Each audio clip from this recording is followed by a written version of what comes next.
sino que yo estoy hablando en general, que esta palabra en general de aquí para adelante sea restaurando, sea fluyendo. ¿Por qué el Señor Jesús lavó los pies a los discípulos? Porque es necesario, hermano, que nos ministremos cada vez. A veces pecamos sin querer, queriendo. Ayer pecamos. Hoy hemos pecado antes de venir, algunos pecaron. ¿Verdad? ¿Cuántos pecaron antes de venir? Y si usted no pecó, es mentiroso. Así que al final vamos a estar orando para que se arrepientan los mentirosos y pues puedan entrar al reino de los cielos. Y hoy yo quiero traer una palabra, hermanos, que puede ayudarnos hoy a nosotros. Dice la Biblia que en estos últimos tiempos, quiero hablar de estos últimos tiempos, en estos últimos tiempos la humanidad, la sociedad y aún la misma iglesia va a estar afectada por una potestad grande que es la idolatría. Y la idolatría, hermanos, cubre un sinnúmero de áreas en nuestra vida, cubre un sinnúmero de cosas en nuestro entorno. La idolatría, hermanos, es algo a veces hasta superficial. Pensamos que nos liberamos de la idolatría porque dejamos de adorar muñecos santos ahí y imágenes, pero a veces cambiamos de campanario, como dice el apóstol Otoniel Ríos, ¿no? Nos cambiamos de campanario, ¿no? De un campanario más visible a otro un poco oculto, y empezamos a idolatrar otras cosas, ¿verdad? Hay gente que idolatra su trabajo, idolatra a sus hijos, su familia, idolatra un montón de cosas.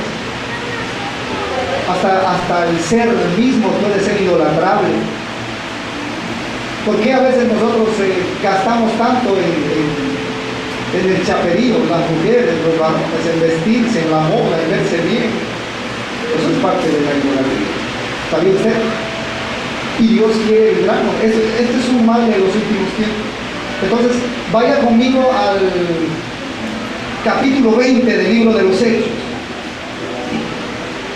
Y yo le voy a llevar por unos cuantos versículos ahí que nos van a ayudar un poco a enfocarnos en los tiempos finales del ministerio del apóstol Pablo.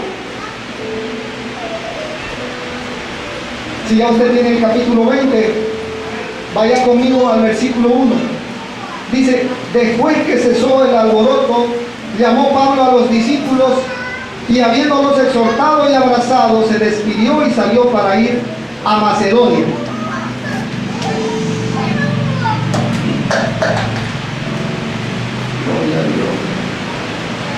Después que cesó el alboroto, dice. ¿De qué alboroto nos está hablando aquí el apóstol Pablo? Déjeme hacer una sinopsis muy rápida, porque yo sé que el libro de los Hechos es un libro muy hermoso. Es parte de la historia de la iglesia primera.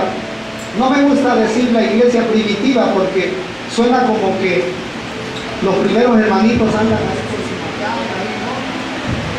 y están vestidos de pieles ahí, ¿no? Y viven en cavernas.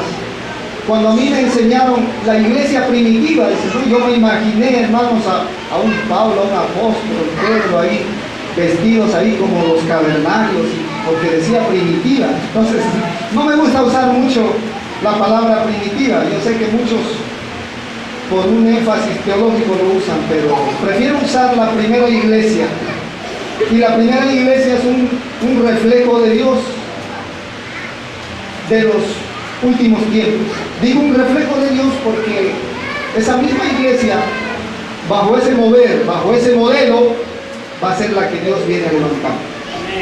Y muchos de los énfasis que tiene la palabra, si bien es cierto que la palabra contiene hechos históricos, en el libro de los Hechos nos habla de mucha historia de la iglesia, pero dentro de sí misma, la historia del libro de los Hechos, de los apóstoles, tiene un sinnúmero de figuras proféticas para la iglesia del final. Y esta es una de las figuras proféticas del tiempo del final. Y el apóstol Pablo es tipo de la iglesia. Déjenme decirle que el apóstol Pablo era un personaje. Cuando digo un personaje, porque en él había contenido, hay un contenido espiritual de mucho poder, de mucha gloria, pero a la vez, en su apariencia, hay una apariencia de debilidad, porque según los historiadores, Pablo era una persona muy pequeña, inclusive su nombre Saulo quería decir pequeño, uno de los énfasis del griego era pequeño, entonces, pequeño, cada vez que alguien lo veía pequeño, por eso es que Dios le cambió el nombre de pequeño a Pablo. Ya no vas a ser más pequeño, aunque tienes apariencia de pequeño. Y hermano, la Biblia nos muestra, Pablo cuando le habla a los corintios, dice que él tenía un aguijón grande, pero el Señor le dice que ese aguijón era una debilidad que él tenía. Y el Señor le dice, bástate mi gracia para que mi poder, para que la manifestación de mi gloria en ti sea grande, ¿verdad? Bástate mi gracia para que mi poder se manifieste en tu debilidad. ¿Me está entendiendo? Voy a decir como dicen los americanos, listen to me. Look me, míreme a mí, atiéndame a mí, óigame a mí. Y el apóstol Pablo tenía apariencia de debilidad, pero por dentro era fuego, era poder, era palabra, era revelación. Entonces, para mí, el apóstol Pablo, del libro de los Hechos, es tipo de la iglesia, es una figura del tipo de la iglesia, que tiene apariencia de débil,